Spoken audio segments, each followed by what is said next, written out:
A dog without a name, a man with no way out. One forgotten beneath the town, wrapped in silence and cold. The other wandering with tired paws and a memory of love he never stopped carrying. When everyone else moved on, neither of them did. The snow had fallen thick over Pine Ridge, a quiet mountain town where winter arrived early and stayed too long. Dawn barely touched the rooftops, and the air smelled of frost and pine sap. On the far edge of town, past the old rail line and a shuttered lumber yard, stood a warehouse no one visited anymore. Its walls were tired, its windows dark, and its basement forgotten. That was where Evan Miller waited. Evan had once been the kind of deputy people trusted instinctively. He remembered names, returned lost pets himself, and stayed late to make sure everyone got home safe. But now, stripped of everything familiar, he sat alone in the dim basement, listening to the hum of a single flickering light. His hands were bound, his eyes covered, and time had become something he could no longer measure. Above ground, padding quietly through the snow, moved a German shepherd. The dog's coat was dull from long months outdoors, his steps uneven, his body thinner than it should have been. No collar. No name anyone still used. But once, long ago, he had been called Ash. Ash had been trained to search, to listen, to never walk past someone who needed help. He had served beside a woman who treated him like family, until one winter, she never came home. After that, Ash had drifted away from the world he knew, surviving on instinct and memory.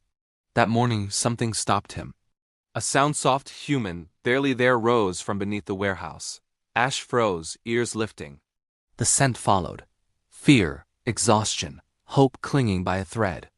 Without hesitation, Ash crept toward a narrow basement window, fogging the glass with his breath. Inside sat Evan. Ash didn't bark. He didn't panic.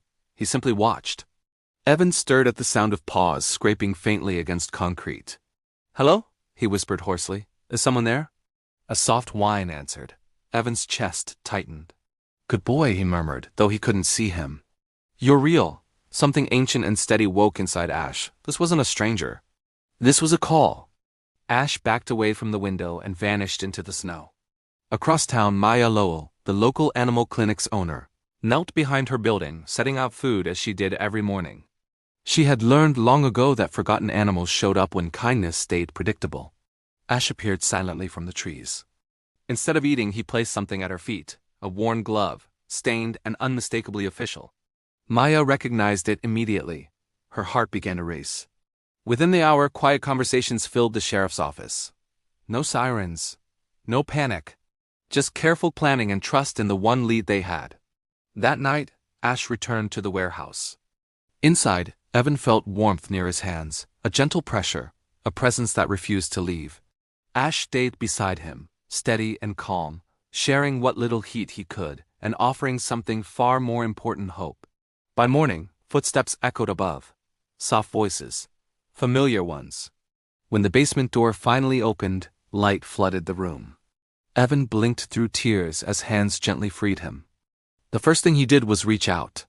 "Ash," he whispered. The dog leaned forward, resting his head against Evan's chest, as if he had always belonged there. Word spread slowly through Pine Ridge, not as a headline, but as a reminder. The dog everyone had overlooked had remembered who he was. Ash didn't disappear again. He stayed with Maya, with Evan, with a town that finally saw him not as a stray, but as a guardian who never stopped listening. Some heroes wear uniforms, some walk on four tired paws. And sometimes when the world turns cold, loyalty is the warmest thing left.